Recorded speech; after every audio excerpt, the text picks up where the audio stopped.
Hola, hola. Es hora de Perf Bites.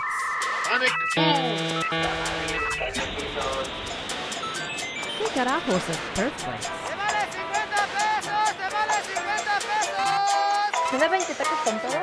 Bienvenidos al podcast de Perf Bites en español. Hola amigos, bienvenidos a otro episodio de Perf Bites en español, donde les vuelvo a traer a una luminaria del performance, a un gurú también. Si son fans de este show, es muy probable que también sean fans de nuestro invitado especial del día de hoy. Tenemos con nosotros a John Osorio. Amigo John, ¿cómo estás? Hola, Leo, ¿qué más? ¿Cómo estás? Todo muy bien. Yo muy bien, también aquí y súper contento y emocionado de tenerte aquí y pues poder platicar y compartir experiencias, dado que en nuestra área no tenemos en común nada más el performance, sino de que también los dos somos pues proponentes de compartir el conocimiento con la gente. Eres también muy activo en redes, también estás ayudando a la gente, dando sesiones y muchas cosas. Entonces, estoy emocionadísimo. No, muchas gracias, Leo. Para mí es un honor estar aquí con vos, acompañándote en este show. Y bueno, Es un placer, como te digo. Y bueno, para los que nos escuchan, como ya di un poquito de, bueno, spoiler, ya eché a perder un poquito, no tan sorpresa, pero que John también es acá un poquito evangelista, no sé si decirlo, o proponente, evangelizador. evangelizador. Luego hay algunos países donde no les gusta mucho esa palabra, pero es gurú de performance que le gusta hablar de mejores prácticas, cómo hacerle, herramientas y todo esto. Pero, amigo John, antes que nada, puede que haya gente que no te ubique o no haya escuchado lo que tú también creas, produces y publicas. Em, ¿Podrías contar a la audiencia un poquito acerca de ti? Claro, Leo. Bueno, mi nombre es John Osorio. Yo soy Performance Test Manager. Actualmente tengo 18 años de carrera profesional, 12 años, alrededor entre 12 y 13 años dedicados exclusivamente al performance testing. Y bueno, he estado en clientes internacionales, en clientes locales, múltiples proyectos, múltiples plataformas, muchas herramientas. Y bueno, digamos que han sido 13 años de muchas experiencias y mucho aprendizaje. Se nota también en mucho de lo que generas y pues has estado compartiendo, ¿no? Pero antes me da curiosidad y es algo que comúnmente me gusta saber de los demás ingenieros de performance que vienen aquí al show. ¿Cómo fueron tus inicios? ¿Cómo fue que acabaste en las pruebas de performance? Ok, digamos que cuando yo empecé en el mundo de testing, no empecé siendo funcional, no empecé siendo automation, empecé directamente siendo performance. Entonces, antes de eso, previo a mi experiencia como QC, como en la parte de testing, trabajé en muchas herramientas y muchas tecnologías. Entonces, fui documentador de código, fui desarrollador y administrador de base de datos, desarrollé en .NET, hice cubos en SQL Server con Business Intelligence, fue Business Analyst y bueno, cuando llegué al mundo del testing, llegué a una empresa que se dedica exclusivamente al testing. Entonces, en la inducción dentro de esa empresa, nos empezaron a preparar, nos dieron toda la academia que ellos tienen sobre testing. Y cuando yo estaba en medio de la inducción, llegó uno de los gerentes de la empresa y dijo, hey, yo quiero armar un grupo élite de performance testers. Ustedes que son new joiners, ¿quién quiere? Y yo levanté la mano y ahí fue donde empecé mi mundo en el performance. ¿Y cómo fue esa entrada? O sea, ¿cómo fue tu primera experiencia? O sea, ¿qué te gustó? ¿Qué pasó? Suena medio feo la pregunta, pero ¿cómo fue tu primera vez en performance? Digamos que el entrenamiento, después de que terminé la inducción, tuve un entrenamiento exclusivo en performance. Entonces empezar como a conocer todos esos temas nuevos que previamente en mi carrera profesional nunca había trabajado y fue muy chévere empezar a darme cuenta que como performance tester no iba a enfocarme solamente en la funcionalidad de la aplicación, sino que iba a conocer de infraestructura, de arquitectura, de código Cada proyecto era totalmente diferente, en cada proyecto aprendía cosas nuevas, retos diferentes. Entonces, me gustó mucho porque no era digamos que la típica profesión monótona en donde siempre estás haciendo lo mismo y repitiendo lo mismo. En cada proyecto aprendes cosas totalmente diferentes y en mis inicios siempre yo era el que entraba a hacer pruebas de performance cuando la aplicación ya estaba casi para salir a producción. Entonces mis pruebas era, llegue, haga pruebas una semana, tumbe el servidor, mate la aplicación y listo. Ya a medida que fue evolucionando el tiempo, ya empecé a crear planes más elaborados, empecé a participar desde la definición de los requisitos y bueno, todo fue una constante evolución. Una pregunta, ¿y esta evolución comenzó a pasar en proyectos de cascada o ya cuando te empezabas a mover a ágil? Cuando me moví a Ágil, en Claro. proyectos en cascada siempre lo hacía al final. Sí, son fases donde te dejan casi, pues bueno, como bien decías, estamos por liberar, manden al de performance a ver qué logra hacer. Y en ocasiones no era Exacto. demasiado, ¿no? No era demasiado, pero en muchas otras ocasiones solamente mandaban al de performance cuando la aplicación ya estaba en producción y se les reventó en producción. Mm. Entonces ahí sí busquen al de performance. Lo cual es a veces irónico, ¿no? Porque ya estaba en producción la aplicación y te mandaban para que en preproducción, estoy casi seguro, cualquier ambiente Sí, preproductivo, la tiraras y diagnosticaras, en lugar de diagnosticar directo en producción si ya está fallando, ¿no? exacto. Y generalmente en los proyectos en cascada las pruebas de performance son solamente pruebas de carga. No se hace ningún otro tipo de pruebas. Entonces es como la concepción que se tenía en ese momento. Ujú. Y es, no sé, como un paradigma que ahorita pues se está comenzando, espero, a romper y a que la gente comience a entender mejor cuáles son las otras perspectivas y qué se tiene que hacer. Pero algo que también me llama mucho la atención es que previo a ser ingeniero de performance, tú estuviste brincando en muchas otras áreas de IT o de TI, como se dice en español. Ah, Y en tu opinión, el traer esa experiencia de esas otras áreas, ¿qué le hizo, qué te hizo, te ayudó, te afectó como ingeniero de performance, en qué modos? no, digamos que me ayuda a desarrollar mis habilidades de aprendizaje. Porque estuve en una empresa de consultoría.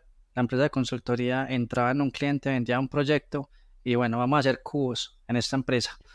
Manden a John.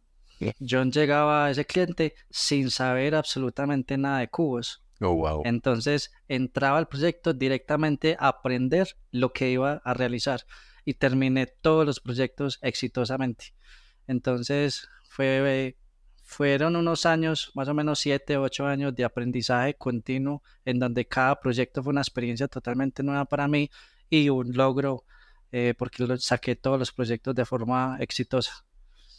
Y me imagino que, porque uno es aprendiste a aprender, por lo que me cuentas, tú ya eras una máquina Exacto, de aprender, llegabas de inmediato y a ver cómo lo logro y sacabas, ¿no?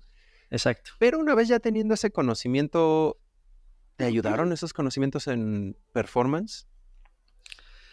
Sí, sí, digamos que cuando fui desarrollador de base de datos, me ayudó eso a entender el mundo del performance en las bases de datos, el manejo de variables, el manejo de las sesiones, de los hilos, de todo ese tipo de cosas. No desarrollé mucho, pero digamos que entendiendo un poquito el profiling, cuando empecé a conocer el tema de la observabilidad y la telemetría, cuando se revisan los temas de profiling, cómo impacta el código en el performance de una aplicación. Entonces, no me limitó, no me restringió, pero me dio una visión de lo que yo estaba haciendo antes, fue como cultura general para lo que empecé a aplicar dentro de performance.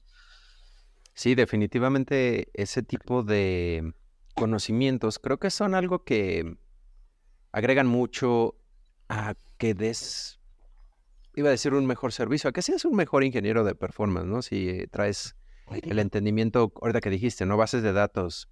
Probablemente haciendo cubos sabes que es un full table scan, un join mal hecho, cuando Exacto. se te satura el pool de conexiones, cosas que es importantísimo para poder diagnosticar, ¿no es así? Incluso cuando fui business analyst, la, la habilidad de poder definir los requerimientos no funcionales, de entender la necesidad del cliente, de saber cuándo, cuáles son las expectativas del usuario, la experiencia, bueno, manejar como todo eso en términos de negocio también me sirvió mucho, porque como Business Analyst desarrollé varias aplicaciones en eso. Por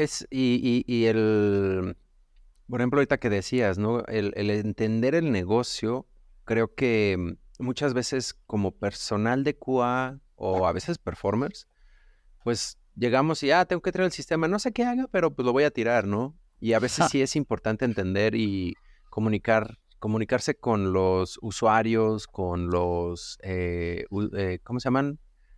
Business Con users, los stakeholders. stakeholders, quienes tienen pues la experiencia y saben qué hace el ambiente. Y a la vez, me imagino que el poder analizar el negocio de este modo, ¿cómo te ayudó o afectó al momento de diseñar escenarios de carga? Digamos que eso es lo más importante que uno tiene que tener en cuenta y fue algo de lo que me llevó a mí a empezar a hacer cursos, a hacer charlas y a promocionarlas en YouTube y a mostrar. La mayoría de los clientes, como hablábamos ahorita, pensaban que pruebas de performance era solamente carga y hay muchos otros tipos de pruebas de performance, las de volumen, las de pico, las de estrés, las de endurance. Digamos que cada una de esas pruebas tiene un objetivo, pero ese objetivo está ligado específicamente a los requerimientos no funcionales. Entender el negocio y saber si un cliente quiere que su aplicación va a crecer en clientes o va a crecer en cantidad o va a utilizar documentos demasiado grandes, saber exactamente cuáles son las métricas que se van a medir en ese tipo de aplicaciones para cumplir las expectativas del usuario, para medir los criterios de aceptación y según eso saber cuál es el tipo de pruebas de performance aplicar para poder medir esa información. Entonces, como todo va enlazado, conocer el negocio, conocer la necesidad del cliente, saber qué tipo de pruebas ejecutar, cómo planearla, cómo crear un modelo de carga para que esa carga que yo voy a ejecutar puede ser un usuario, puede ser 5, puede ser 10, pero voy a simular el comportamiento del usuario en producción. No voy a lanzar una prueba así porque sí, es que el usuario me dijo que inyecte mil hilos o simule 1000 usuarios concurrentes y ya. ¿Por qué 1000 usuarios concurrentes? ¿Cómo estás calculando esa concurrencia? ¿Cuáles son los analytics de los usuarios en la página web en este momento? ¿Cuántas personas están usando la aplicación? Bueno, todo ese tipo de cosas es lo que me llevó a enseñar performance, porque la mayoría de las personas que piensan en performance es ejecuto JMeter y ya, y que ocurre, que pase lo que tenga que pasar. No tienen en cuenta todo lo demás. No, incluso a veces es válido ese necesito generar carga para ver los límites del sistema, vamos a usar JMeter. Pero no es solamente prendo JMeter, le doy play y ya está. Y automáticamente me va a tirar el sistema. Tienes que entender, y es importante basado en el negocio, qué sí simular, qué no simular, qué tanto, qué tan poquito. Y hablando estrictamente de pruebas de carga y todos sus sabores, ¿no? Pico, endurance, estrés, todo esto. Endurance, ¿no? ¿Cómo se decía en español? Pues larga duración. ¿Resiliencia? No. Sí, también. Tiene otro nombre, pero bueno. Y este tipo de cosas que también me llama mucho la atención porque es una... ¿No era frustrante eso? Cuando llegabas y era el cliente, prende tu JMeter y ya con eso estuvo, ¿no? Sí, sí, exacto, hay que educarlos. Y me imagino que ¿qué tan frecuentemente era que pues tu trabajo era más educarlos que estar haciendo pruebas? Siempre era una educación constante. Tanto en el momento en el que ahí llega, a veces uno llegaba a clientes en donde el cliente ya sabía lo que quería, aunque estuviera equivocado, pero ya sabía lo que quería. Entonces, en esos casos es mucho más complicado la educación, porque tratar de venderle o de convencerlo de algo que no es lo que él quiere, o sea, cambiarle la mentalidad del pensamiento de lo que él tiene en la mente. Ahí en esos momentos es más complicado, como que él dice, venga, yo le ejecuto esta prueba, pero si lo hiciéramos así, si lo hiciéramos así, si tenemos en cuenta esto, si tenemos en cuenta lo otro, vas a tener estos resultados. Entonces, como tratar de abrirle la mente sin dejar de hacer lo que él pidió. Hay otros clientes que eran más flexibles, en donde ya me preguntaban mi opinión venga, ¿qué podemos hacer aquí? ¿Cómo podemos hacer esto? Entonces, esa flexibilidad ya permitía como que empezar a crear una estrategia mucho más organizada para poder hacer las ejecuciones. Y ahí porque muchas veces estas discusiones que comentas son pues con directores, con administrativos que no quieren o no necesitan realmente entender qué es un throughput, qué es concurrencia de usuarios. Simplemente quieren esta cosa performance que me dijeron que hay que tirar el sistema y mete, por alguna extraña y aleatoria razón, 10,000 requests por segundo. ¿Por qué 10,000? No sé, 10,000 es un buen número, ¿no? Y Sí. este tipo de cosas, ¿cómo se los explicabas? O sea, ¿qué estrategias usabas para que uno entendieran un poquito tu perspectiva? ¿Por qué les decías que, oye, pues no te voy a... Siempre di un ejemplo de nosotros siendo cirujanos plásticos y pues sabíamos poner algunas partes del cuerpo y llegar a alguien, un señor de avanzada edad, digamos, ya, ¿cómo se dice? Adulto mayor, y te dice, quiero que me pongas un par aquí al frente, tamaño copa doble D. ¿Por qué? No, es que pues, es parte de mi proceso, yo quiero y ponlo. ¿Cómo convencerlos que no, pues no le conviene, ¿no? O iban a tirar el dinero nada más. ¿Tú qué les explicabas o qué retos tenías?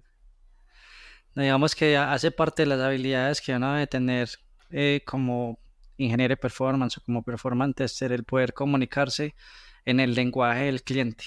Si la persona era de negocio, hablarle en términos de negocio. Si la persona era técnica, hablarle en lenguaje técnico.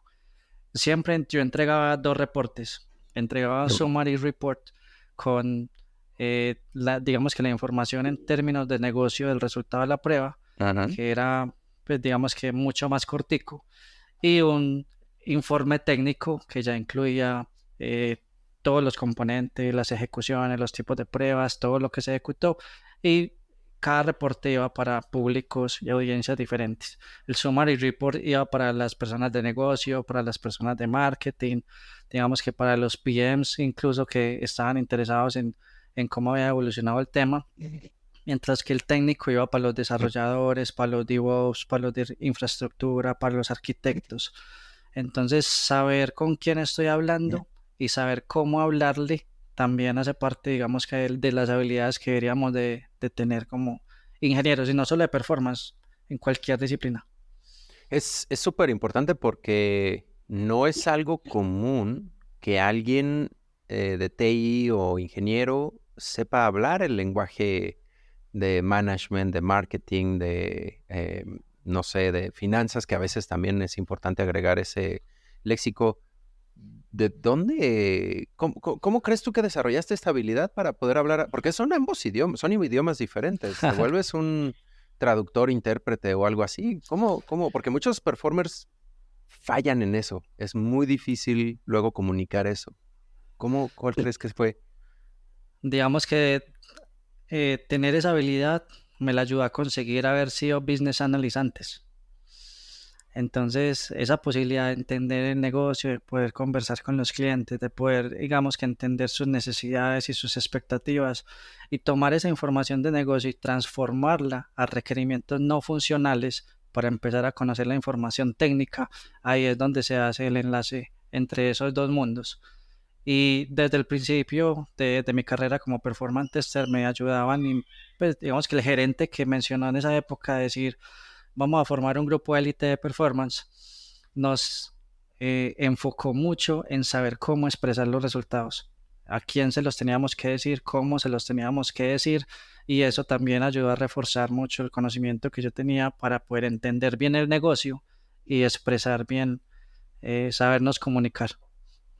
O sea que en cierto modo fue una mezcla de tu experiencia más este líder, gurú o maestro que tuviste, porque pues fue quien te empezó a formar o te ayudó, ¿no? Sí, sí, correcto. Y fui muy afortunado porque en esa época eh, me entrené con las personas que considero tienen más experiencia en performance testing en todo Colombia. Oh, wow. ¿Algún shout out, algún saludo? Eh, Bueno, si están viendo esto a Juan Camilo Uribe, a Esteban Cárdenas, a Nelson, a Lucho Cardona, después los etiqueto para que vean el saludo. No, y pregunto también porque este tema de tener un buen mentor, un buen líder cuando uno va empezando, es importante, no es limitante. Si no lo tenemos, bueno, hay modos en los que podemos aprender las cosas. Y aunque a veces no va a ser tan eficiente o podemos tener algunos tropiezos o no conocer si no tenemos esa guía, pero tenerla creo que es un avance impresionante para las mejores prácticas, para saber qué hacer en lugar de, al menos en mi experiencia, no siento que haya tenido yo así un guía que me llevara en todos los pasos del proceso y me diera estas recomendaciones. Las fui aprendiendo, eh, decimos en México como el burro que tocó la flauta. ¡Ay, sonó! ¡Qué bonito! Debo ser músico, ¿no? Poco a poco, pero también cometes muchos errores, ¿no? Sí, y hay una curiosidad ahí muy importante y es que esas personas que en su momento consideré las personas con más conocimiento de performance testing en todo Colombia, hoy no se dedican al performance testing. Yo soy el único que quedó entre ellos. ¿Por qué crees que sea eso? ¿O ya están mayores, ya se retiraron naturalmente? No, digamos que a medida que fue evolucionando su carrera profesional, fueron encontrando otros caminos. Unos se dedicaron a hacer automatizaciones, otros se volvieron gerentes, otros crearon su propia empresa en temas diferentes a software o por lo menos diferentes a performance. Ajá. Pero me parece muy curioso que cada uno encuentra su propio camino. Creo que también tiene que ver con este tema que mencionabas de los ingenieros de performance tenemos que traer multidisciplinas, tenemos que entender muchos aspectos de TI. Y lo cual también dice, bueno, pues si ya sé un poquito de esto, igual y profundizo un poco más, ya me voy para allá, ¿no? Sí, Me da la sospecha que algo así les puede haber ocurrido a estos mentores que tuviste. Y algo que también me deja, ¿tú qué opinarías o qué recomendación le darías a la gente que está empezando, que no tiene un mentor o que necesita también aprender, tal vez por un lado, hablar este idioma de negocios o negocio de marketing o lo que se necesita de la empresa, no solo métricas, reportes y throughputs? ¿Qué les recomendarías? ¿Cómo pulir? Porque no es fácil obtener este conocimiento. sí, digamos que traten de, son varias habilidades las que tienen que adquirir. Traten de pensar que primero que performance no es solo carga. Ujú. Performance es mirar o medir la experiencia del usuario en el sistema, pero no la voy a medir a nivel funcional. La voy a medir a través de los componentes de la arquitectura, a través de los requerimientos no funcionales, a través de crear esos escenarios reales con los que vamos a simular el comportamiento de los usuarios en producción. Entonces, no pensar en carga, estrés y tomamos los endpoints, no, vamos a medir el comportamiento del usuario.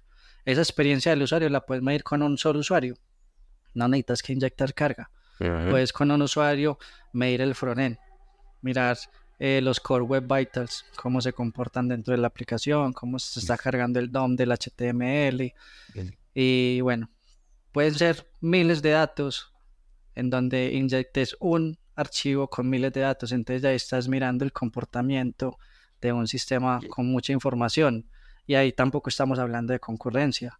Entonces, yo creo que la consigna es, vamos a medir la experiencia del usuario usando la aplicación. Y también yo agregaría, porque en performance tiene que ver un poquito, ahorita que hablamos de aplicaciones en nubes o contenedores, qué tan eficientes son, porque a lo mejor la experiencia de usuario es buena, pero me cuesta $1,000,000 tener mi servicio en la nube al mes para 10 usuarios.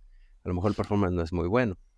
Ahí también agregaría esos elementos, pero como mencionas, ¿no? Es una visión general o de perspectiva completa para, creo yo, ser, en especial hoy en día, ¿no? Estos temas de performance moderno traen tantos cambios de lo que estábamos acostumbrados, como dices, antes era carga, mátalo. Hoy en día ya no. Hoy en día es, a ver, y algo que me dijo en Perfects en inglés, tuvimos a otro entrevistado, Pues es que la diferencia antes era en nuestro enfoque a proyecto. Acabamos el proyecto, le damos trancazo, lo tiramos, salió bien, vámonos. Pero ahora es a producto. El producto sigue creciendo, evolucionando, está moviéndose. Ya no es de trata de tirarlo porque pues va a seguir ahí, va a seguir cambiando y la perspectiva creo que es un poco diferente. Pero ahorita que mencionas estos cambios, ¿no? Este de performance moderno, ¿tú qué, ¿tú qué le recomendarías a alguien que o va a empezar en performance, tiene curiosidad de meterse, porque creo yo, mi opinión personal, muy poco respetable, que necesitamos más ingenieros de performance en el mundo? ¿Y qué le dirías a alguien que apenas va empezando o que está considerando meterse a performance? ¿Qué hacer? ¿Qué serían los primeros pasos? ¿Dónde empieza el trabajo? Porque pues, también es importante conseguir un trabajo, ¿no? Sí, digamos que eso que estás mencionando hace parte de uno de los retos que yo tengo dentro de mi carrera profesional. Por muchos años yo me dediqué fue al testing de performance. Cuando llegué a LinkedIn, digamos que LinkedIn lo tengo desde hace mucho rato, pero cuando empecé a ir más profundo, conociendo más sobre esta red social, empecé a conocer a James Pulley, empecé a conocer a Scott Moore, te conocí a vos, a Federico Toledo. Bueno, empecé a conocer a muchos referentes en esta área y me di cuenta que existía algo que se llamaba el Performance Engineering y que era diferente al Performance Testing.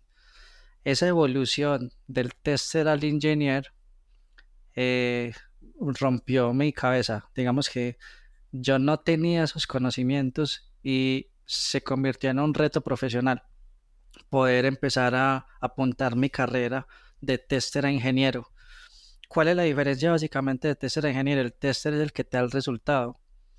El tester te dice cuántos fueron el tiempo de respuesta, pero el ingeniero es el que va y busca cuál fue el cuello de botella que se generó por ese tiempo de respuesta y tiene la habilidad o de optimizar en la plataforma como si fuera un arquitecto o de trabajar con los arquitectos para poder, digamos que, solucionar esos cuellos de botella, encontrar cómo optimizar el comportamiento de una arquitectura para que tenga un buen performance, cómo organizar y rediseñar una base de datos para que cumpla las expectativas de los tiempos según las pruebas de performance que se hicieron. Entonces se convirtió, digamos que en un nuevo aprendizaje que he estado teniendo durante mi carrera profesional, porque el testing es muy importante, conocer la experiencia del usuario, saber qué estoy probando y saber el negocio, pero necesitas aprender monitoreo, necesitas aprender sobre cloud, sobre continuous integration, sobre contenedores, sobre redes, sobre profiling, sobre métricas, porque no es simplemente el tiempo de respuesta y ya. ¿Cuál tiempo de respuesta? El promedio, la desviación estándar, el percentil 90, el máximo, el mínimo. ¿Cuál es la diferencia entre ellos? ¿Qué herramientas usar? ¿Cómo? ¿Cuál es la herramienta que te permite generar un mejor scripting? Que de pronto la interfaz de usuario no vaya a impedir la ejecución de tu prueba o que encontres una aplicación sin interfaz de usuario que te dé mayores facilidades. Entonces, digamos que todas estas cositas que acabé de mencionar enmarcan, digamos que las bases generales de no tienes que ser experto en todo eso, pero conocer de cada uno de esos temas te ayuda a desarrollar una carrera de forma exitosa dentro del performance testing. Es interesante porque prácticamente no mencionaste scripting, prácticamente no mencionaste ejecutar, carga y tirar el sistema, cosas que asociamos con performance, pero que hoy en día es de ¿cómo optimizo este query de la base de datos? ¿Por qué mi contenedor no está aguantando? ¿Por qué esto? ¿Por qué aquello? Ya no es esa obsesión con llegas al proyecto, scriptea, y ahora trata de tirarlo, ahora otro script, y trata de arreglarlos, y sobre todo ahora porque los cambios te pueden venir a batir una automatización fácil y vienen continuamente y frecuentemente los cambios. Exacto. Entonces ahí se me abrieron otros dos mundos muy diferentes en este momento dentro de mi carrera. Primero el pensar en cómo estoy en este momento y para dónde voy. ¿Cuál es mi futuro? Ser ingeniero de performance engineer. Pero dentro de mi rol como performance manager, empecé fue a liderar equipos. Entonces todo ese tema de liderazgo se sale de lo técnico y ya empieza a ser muy administrativo. Cuando no ya es muy administrativo, lo técnico se te va olvidando. Entonces, eso ocurre. Y ahí, entonces yo, bueno, para que no se me vaya a olvidar lo técnico, empecémoslo a enseñar. Entonces empecemos a crear videos, empecemos a crear charlas, porque voy a enseñar un tema, tengo que preparar el tema, organizarlo y así mantengo los conocimientos frescos para que no se me vaya olvidando por estar pendiente de lo que está pasando dentro de la empresa, de rotaciones de empleados, de este que me va a renunciar, o esta preventa que salió, o bueno, como todo ese marco administrativo que lo envuelve a uno dentro de la carrera hace que uno vaya descuidando lo técnico. Entonces utilicé las charlas y el enseñar para mantener el conocimiento fresco. Eso es también, vaya, no lo había pensado desde esa perspectiva, porque si quieres tú ser, digamos, gurú o estandarte del performance o poderlo explicar, tienes que pues estar al día, estar en la Exacto. modernidad, que es lo que hay al día, pues está saliendo, ¿no? Porque TI cambia.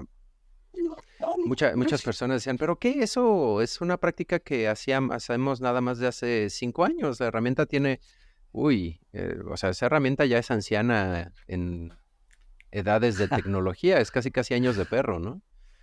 Sí.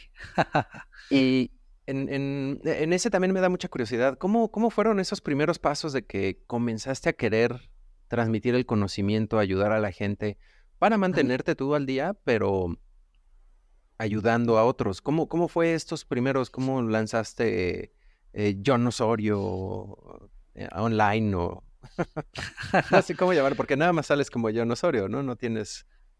Sí, Mm. bueno, digamos que en YouTube apareció como John Performance. Ujú.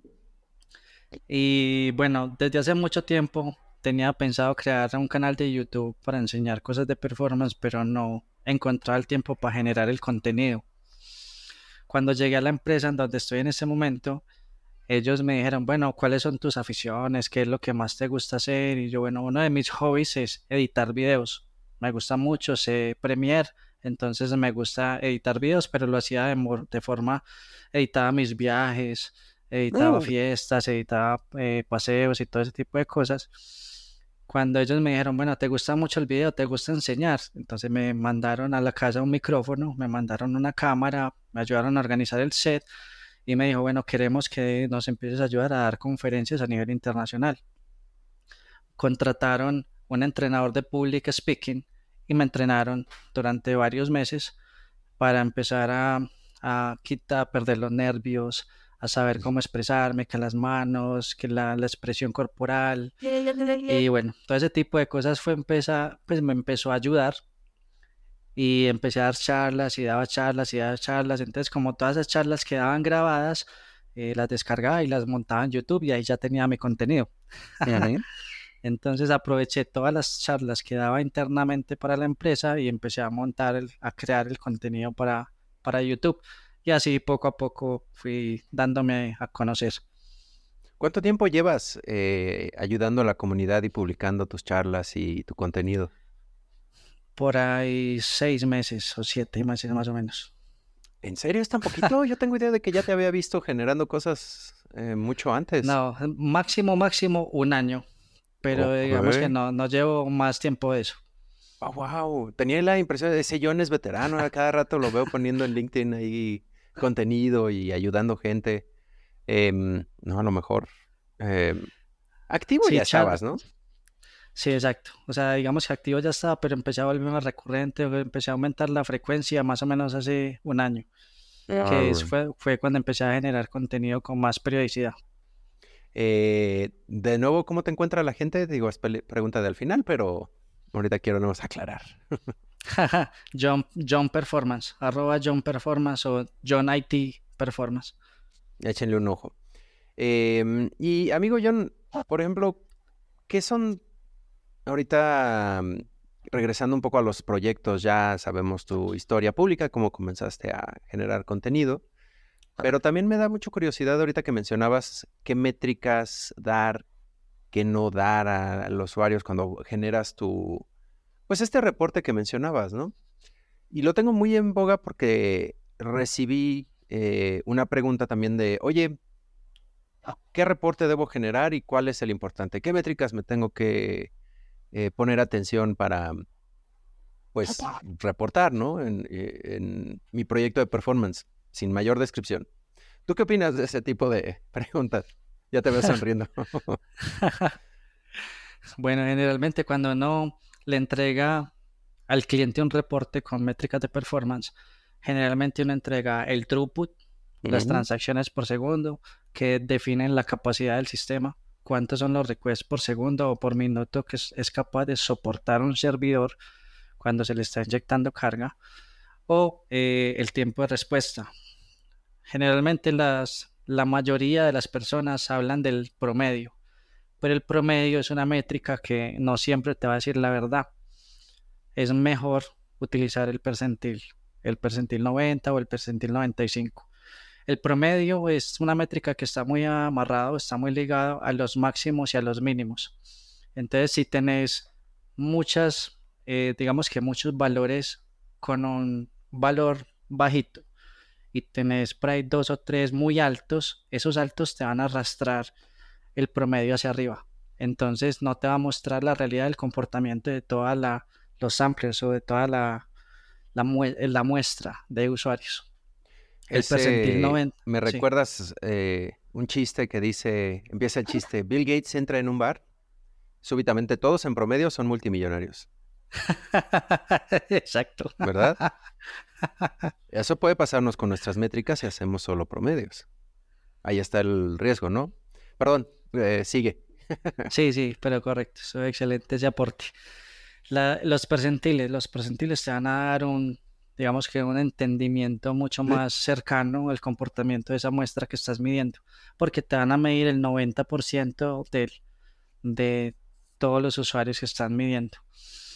Los errores, de acuerdo al criterio de aceptación que tenga el usuario, la cantidad de errores que puede soportar un endpoint o que puede soportar una transacción o que no que pueda soportar, que sea aceptable para el usuario. Porque hay usuarios que digamos que pueden aceptar un 1%, hay otros que digamos que tiene que ser el cero absoluto. Eso también es importante mencionarlo. El ancho de banda, digamos que según lo que se esté midiendo, si se está revisando la red. Y como esas, tanto el tiempo de respuesta como el throughput, entender cómo se relacionan. Si mi aplicación está aumentando el tiempo de respuesta, quiere decir que está volviéndose más lenta. ¿Eso qué quiere decir? Que el throughput en la gráfica lo deberías de ver bajando. A mayor tiempo de respuesta, menor throughput. Si el throughput está subiendo, quiere decir que el servidor, cada vez que vos le inyectas carga, tiene la capacidad de soportar más transacciones por segundo. Entonces, si el throughput sube, el tiempo de respuesta lo debes de ver bajando. Entonces, entender esa relación a modo gráfico de cómo se comportan las métricas para que vos sepas qué es lo que le está pasando al servidor y después saber cómo le explicas eso al cliente, también es muy importante. No, tienes ahí varios puntos súper interesantes. Me brinca muchísimo que todas las métricas que dijiste las terminaste con un si tienes o si algo, porque no todas son parejas para todo. Ahí, si te importa esto, esa métrica. Esta métrica. Si va a haber carga, si te interesa la red, esta métrica. Si te preocupa la red. Y hay muchos... em, ¿Tú crees que se debe entregar un reporte formato machote, decimos aquí, para todos los proyectos? Eh, Al principio hacía reportes técnicos de como de 30 hojas, impresionante. Pero después, a medida que iba evolucionando en el aprendizaje de cómo crear una planeación, cómo crear una estrategia, saber cómo crear un reporte enfocado en las conclusiones, en los objetivos de la prueba. O sea, un objetivo de prueba debe tener una conclusión. Y ahí acotamos mucho el contenido de la información del reporte.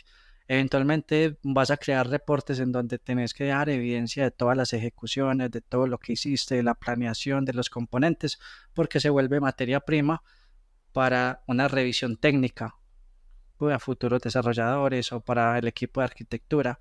Pero cuando vas a mostrar un reporte, tenés que saber mostrar lo más importante, no mostrar todo, mostrar lo más importante. ¿Qué fue lo que impactó en la prueba? ¿Cuáles fueron los cuellos de botella? ¿Cómo lo que encontraste va a afectar el negocio? ¿Cómo se soluciona lo que encontraste? ¿Cuáles son los riesgos? ¿Con qué suposiciones ejecutaste la prueba? Digamos que son por ahí más o menos 5 o 6 puntos importantes que le dan al cliente como la visión de que efectivamente lo que ejecutamos sí le está generando valor agregado. Y ahí usaste una palabra clave, me parece a mí, cuál es el objetivo de la prueba, porque, y si un cliente te dice, no, pues hacer el performance, te ha pasado, ¿verdad? Sí, sí, son las respuestas típicas de los usuarios no técnicos, en donde les preguntamos cuál es el tiempo de respuesta que necesitas. No, que sea rápido. Es O el bueno, estándar o en el mundo de tiempos de respuesta. o cuál es la capacidad del servidor que necesitas que tenga, ¿no? O que tenga la mayor capacidad posible. Entonces, en testing, ese tipo de respuestas son muy ambiguas y una de las cosas que tenemos que limitar y eliminar de la forma en la que nosotros comunicamos es eliminar la ambigüedad, tanto en un tester funcional, cuando está escribiendo sus test cases, tiene que ser muy preciso y muy específico en lo que está escribiendo, no ser ambiguo para no terminar probando lo que no es. Esos objetivos también tienen que ser muy específicos y generalmente para que un cliente entienda eso hay que tener diferentes conversaciones con él. No en la primera Ujú. nos lograr esas respuestas. Sí, muchas veces quieren eso genérico, ¿no? Piensan que es solo en historia real, alguien había asignado 2 horas del proyecto, de los meses que duraba el proyecto, a pruebas de performance. Y cuando comencé a explicar todo lo que iban a hacer, me dijeron, oye, yo pensé que venías, metías tu USB y ya se sabía todo. Sí, Em, que puede ser hoy en día implementar observabilidad y estas ventajas que dices, a lo mejor para saber el performance. Porque, eh, tú bien lo dijiste ahorita al principio que platicábamos esta confusión de qué es performance y qué es carga. Que, pues, en el mercado usan los términos intercambiablemente y, pues, todo cliente, todo líder es así de, vamos a hacer la prueba de performance. En su mente es de, voy a tirar el sistema a ver hasta dónde aguanta. exacto. ¿Tú cómo ves que esa situación y qué has aplicado para tratar de, pues, resolverlo, ¿no? Como bien dices, hoy en día ya no es solo al respecto de carga. Sí, ese es uno de los motivos de los que te mencionaba ahorita por los cuales empecé a enseñar performance. Como que creo que tengo una charla por ahí que se llama que pruebas de performance no es carga o incluso eh, rompiendo mitos del performance testing en donde el performance no es automation. El performance, o sea, consideran a las personas de performance testing como los automatizadores y eso también lo rompo en muchos mitos. Entonces, enseñar y decirle a las personas, bueno, ¿quieres hacer una prueba de carga? Listo, ¿cómo calculaste la concurrencia? ¿Cómo vas a medir el punto inicial de degradación del sistema? Entonces, hagamos un baseline. ¿Cuál es la funcionalidad? ¿Cómo verificas que la funcionalidad esté correcta y esté estable? Hagamos un smoke. Listo, vamos a hacer un estrés. ¿Cuál es la diferencia entre una carga y un estrés? ¿Cómo tenés que aumentar, digamos que, cómo tenés que aumentar la carga para pasar de carga a estrés? ¿O qué tenés que modificar dentro del script? O si vas a hacer una prueba de larga duración, ¿qué es lo que vas a buscar dentro de una prueba de larga duración? Porque la mayoría de los clientes es, no, yo quiero tener una prueba de carga de 18 horas. Pero ¿por qué una prueba de carga? En una prueba de larga duración, ¿qué es lo que vas a buscar? Entonces, todas esas cositas y esos mitos y esas definiciones me ayudaron a entender, venga, necesitamos hacer algo para que las personas entiendan y cambien, rompan esos paradigmas de las definiciones, de los conceptos, de que entiendan todo ese tipo de cosas. Y ahorita que mencionaste de varias, como de los conocimientos iniciales que hay que tener también, que las personas aprendan a hacer benchmarking. Cuando un cliente tiene una necesidad dentro de un proyecto y dice, yo quiero que mi aplicación funcione lo más rápido posible, si vos hiciste un benchmarking antes, vos sabes cómo se comportan las otras aplicaciones similares a tu proyecto en el mercado. Y eso te ayuda a decirle al cliente, mira, cliente, o sea que lo más rápido posible quiere decir que se te demore 3 minutos. Uy, no, 3 minutos no, eso ya es mucho. Entonces, listo, ya le diste un valor y lo vas ayudando a que llegue al valor preciso. Y a medida que lo vas ayudando a encontrar el valor correcto, le vas diciendo, mira, esta aplicación que funciona puede ser competencia, puede ser otra cosa, pero tiene este comportamiento. Así es como quieres que te comporte tu aplicación. Y bueno, eso también te va ayudando a Es, entablar la conversación. es un muy buen ejemplo. Ahorita me hiciste sonreír pensando, es un tanto maquiavélico, como porque muchas veces los proyectos, clientes o líderes te dicen, oye, sí, que sea veloz, que es veloz. Em, y depende de quién le preguntes, ¿no? A un caracol le Sí. preguntas si una tortuga es veloz. Entonces, muchas veces llegaba la pregunta de, oye, sí quiero que sea rápido, que es rápido. No sé, tú dime. Yo, ¿por qué? ¿Yo qué voy a saber? ¿No? Es tu negocio. Ahí es importante, como dices, esa mezcla de uno, saber el negocio y dos, me gustó mucho donde pones a prueba eso de los 3 minutos, ¿no? Porque hay procesos y todo depende del proceso, del negocio, de qué está ocurriendo. Este benchmark a veces puede incluso ser contraproducente tener otro benchmark, porque a lo mejor tu negocio es de quiero ser más rápido que la competencia y ese es mi negocio, ¿no? O a veces es de no me importa, yo doy el mejor resultado y no necesita ser rápido. Entonces ahí, ahorita que dijiste los 3 minutos, depende de qué proceso sea. Y depende que Exacto. me encantó eso de si en realidad es algo que debe de responder, no sé, en 5 segundos, en menos de 5, le dices 1 minuto, te vas a decir, no, espérate, no es por ahí. Ah, dime. Entonces dime, ¿qué es lo que es aceptable? Porque eh, eh, no soy experto en tu negocio, no sé qué es la expectativa de tu usuario y no hay un valor universal que tiene que ser no 3 minutos, sino 2 segundos, sí. Pero si el proceso que estás tratando de hacer es un cambio de aceite en el carro en menos de 2 segundos, ni siquiera es realista. Sí. 3 minutos también es sobresalientemente bueno para un cambio de aceite, o una migración de datos, o el payroll a final de mes, procesos grandes. En una de mis charlas, eh, se llama 8 cosas que no sabía sobre performance testing.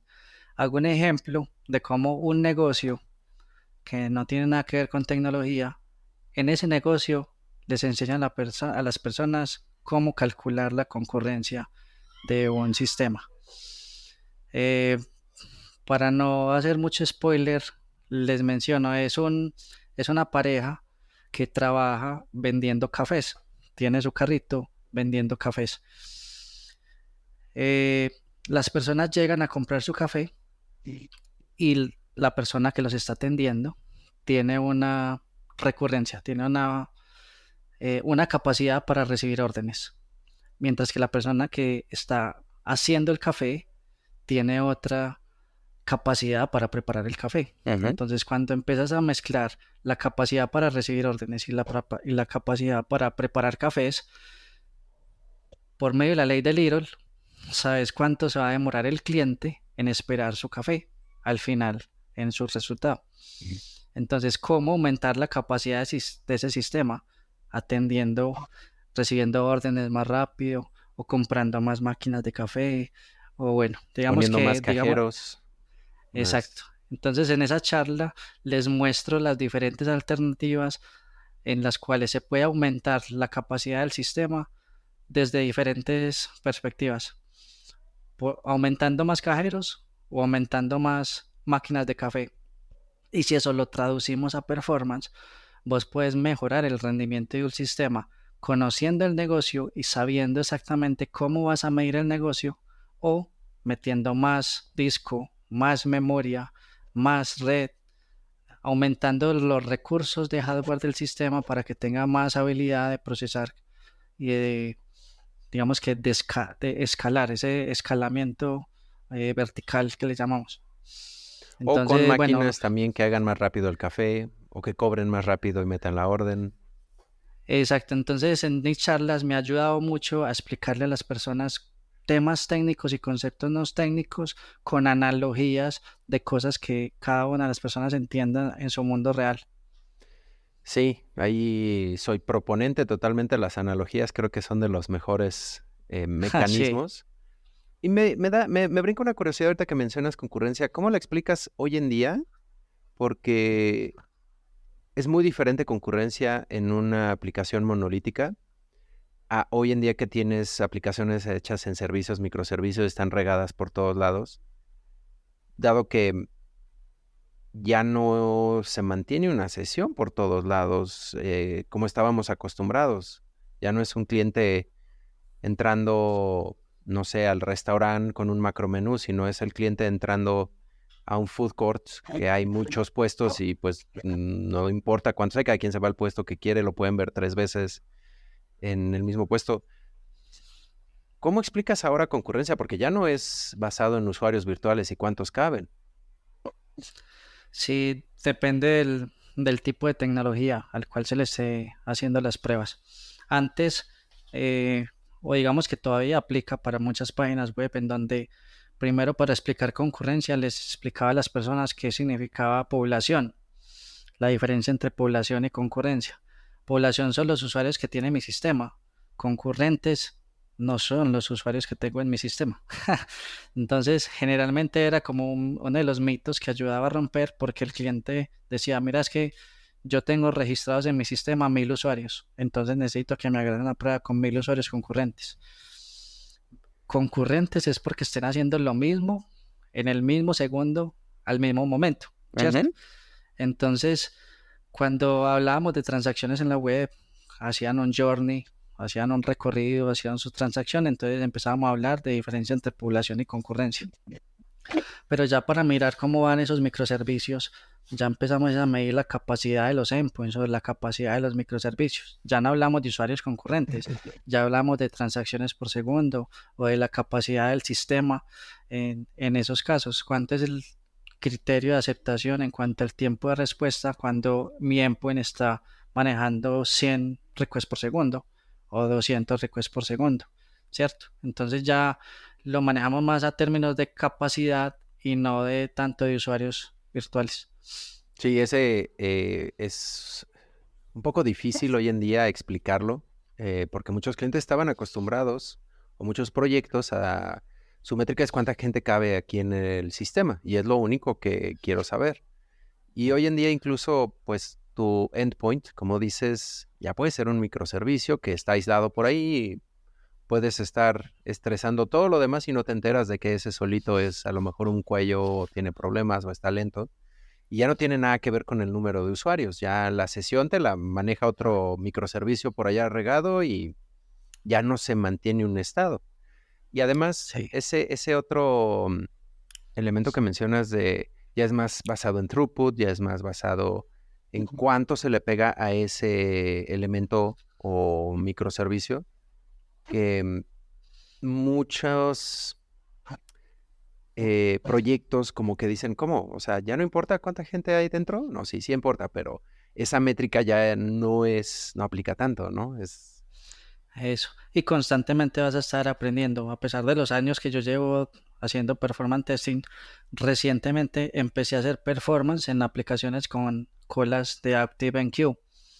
Entonces, todo Yes. lo que es ActiveMQ y Kafka, el manejo de colas, el manejo de tópicos, vos le estás inyectando múltiples mensajes a un componente y ya no vas a medir la concurrencia a través del end-to-end, del journey completo, porque cuando los mensajes llegan a la cola los va a atender uno por uno.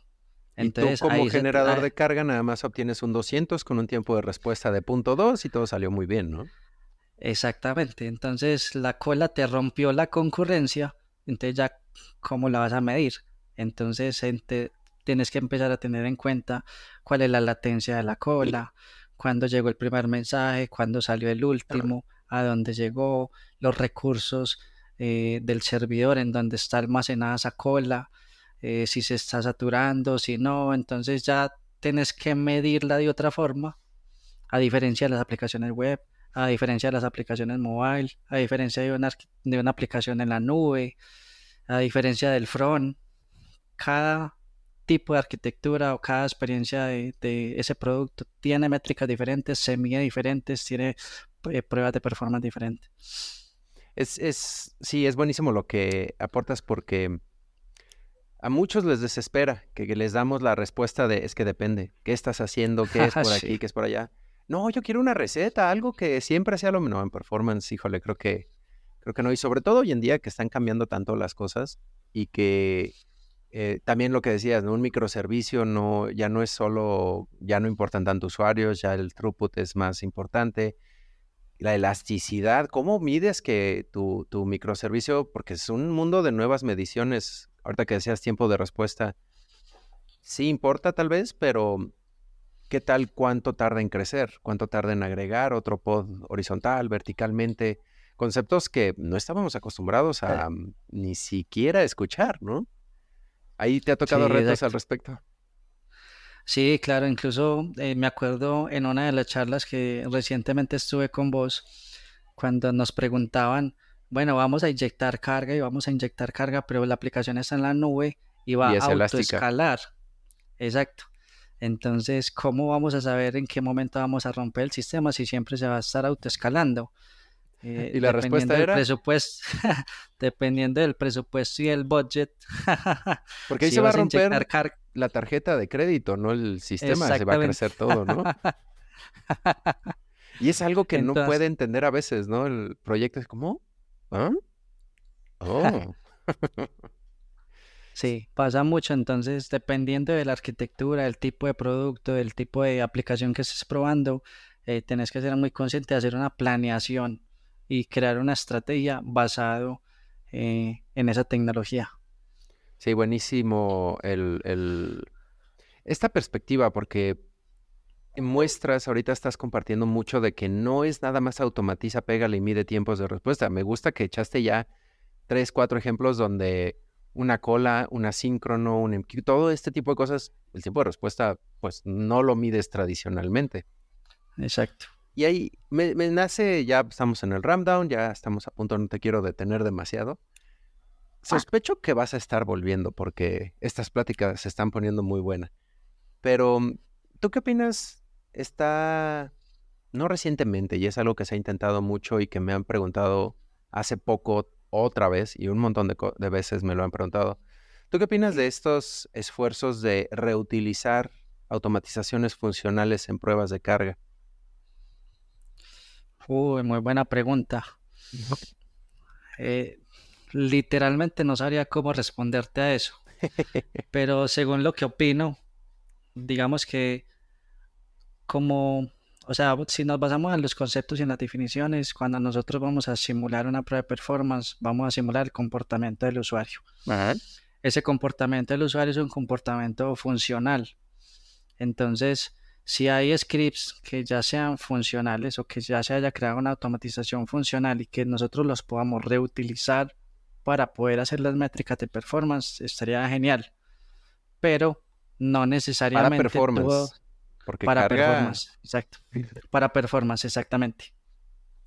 Entonces, no necesariamente todos esos scripts nos van a funcionar, pero sí nos pueden ayudar mucho a entender cómo es el comportamiento de la aplicación para poder empezar a interactuar con los pipelines, con integración continua, poner el script de performance con poquitos usuarios dentro de un pipeline de Jenkins, ¿cierto? Para que mientras están haciendo los deployments, termine el deploy y me entregue métricas de performance de ese endpoint o de esa funcionalidad que se desarrolló, que fue automatizada de forma funcional. Entonces me ayuda también a generar ese tipo de métricas.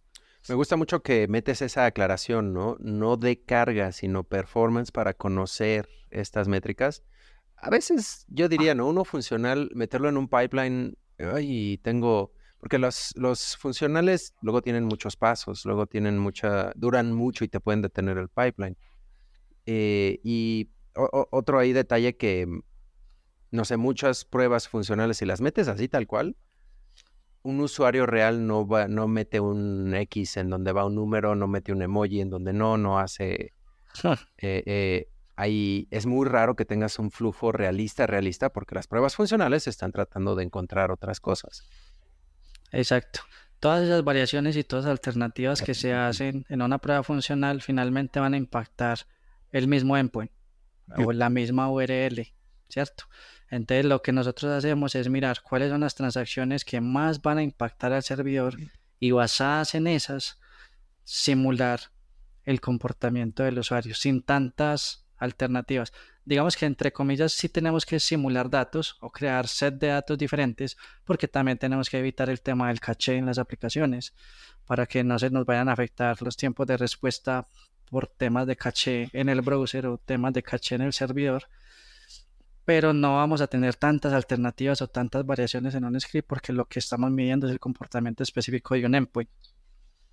Sí, también ese es otro punto en soluciones modernas que estamos enfocándonos a endpoints. A lo mejor no sé, scripts de Postman serían buenísimos para ser usados en performance y carga, pero scripts de Cypress, Playwright, tal vez no. O sea, y depende de nuevo, tú lo acabas de decir súper bien. ¿Qué es lo que estás buscando? ¿Carga? No.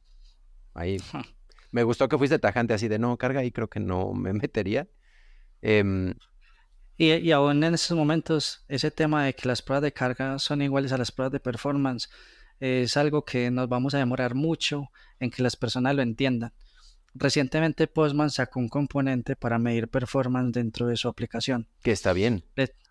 Está súper bien, pero cuando yo lo promoví, pues cuando yo hice el post dentro de LinkedIn, leí muchos comentarios que decían que Postman no tenía la capacidad para inyectar muchos usuarios, entonces que para qué habían puesto eso ahí, o que, o sea, preguntas similares en donde ellos estaban intentando que Postman hiciera pruebas de carga y lo pusieron fue para hacer performance. ¿Cómo se llama este componente de Postman? ¿Te acuerdas? Eh, Si no te acuerdas, no te preocupes. Pero estoy seguro no, que no tiene load en el nombre, como Load Runner, como Neo Load, como todas las que tienen estos, porque son para carga. Dice probablemente performance o measure o sí, no, dice exactamente performance. porque no es carga. Es diferente. Y eso me encanta ahorita este ejemplo que acabas de dar porque la gente lo asocia de inmediato y tenemos que ayudar a la comunidad a que entienda estas diferencias y porque también hoy en día carga pues no es el enfoque número uno de performance en un proyecto y creo que nunca lo debió haber sido, pero ese es tema para otra discusión. Pero Exacto. bueno, amigo John, ahorita respetando que ya nos pasamos un poquito y que estuvo muy buena la plática, me quedé picado y con ganas de seguir platicando más detalle. Yo creo que si se puede en el futuro y gustas, te traeremos aquí para que nos compartas estas perspectivas.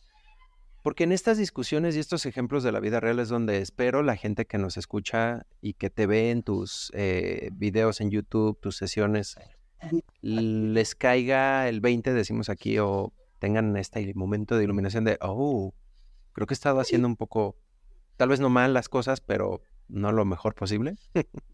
Exacto. Sí, claro, no, sin duda, Leo, espero poder volver a conversar con vos en estos espacios. No, sería un honor, un placer y un gusto porque también,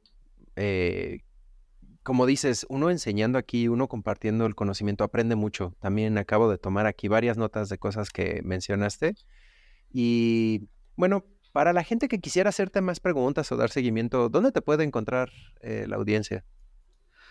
Bueno, me pueden encontrar en LinkedIn como John Osorio o en YouTube me pueden seguir como John Performance o John IT Performance. Vamos a estar buscando y agregaremos aquí un poco estos datos. Te taguearemos al momento de publicar el episodio, pero pues todo el mundo, lo que John hoy vino a platicar, no lo echen, como decimos, en saco roto. Son muy buenas recomendaciones, es súper importante. Síganlo, suscríbanse a su canal, campanita, manita arriba, toda esa cosa siempre ayuda. Y para que estén al tanto, porque John también sigue sacando contenido constantemente. Hay cosas que estoy seguro que les va a servir para mejorar como performers. Y bueno, con eso, amigo John, muchísimas gracias por haber venido a Perfects y pues sí, ojalá no sea la única. Listo, muchas gracias, Leo. Por aquí estaremos, si Dios quiere, muchas veces más. No, sí, prácticamente creo que lo doy por hecho. Ok. Bueno, pues con eso terminamos esta entretenida discusión del día de hoy. Él fue John Osorio, nuestro amigo también aquí, compartidor de conocimiento de performance. Y estén atentos porque vamos a estar trayendo también más sorpresas, más contenido, más cosas, más discusiones. Espero un poco más frecuente, pero pues bueno, el throughput acá, la capacidad. Ya, como dice John, hay muchos requests y el throughput empieza a bajar un poquito, entonces. Bueno, cuídense mucho, amigo John. Nos estamos viendo. Listo. Chao, Leo, que estés muy bien. Adiós a todos y chao. Y bueno, eso es todo por el día de hoy. Muchas gracias por habernos escuchado. No se olviden de darnos sus likes en Facebook, seguirnos en el Twitter, mandar comentarios en email, ni de visitar nuestras páginas. Cuídense mucho y nos estamos escuchando. Adiós, Leandro. Adiós, Leandro. Bueno, mi amigo.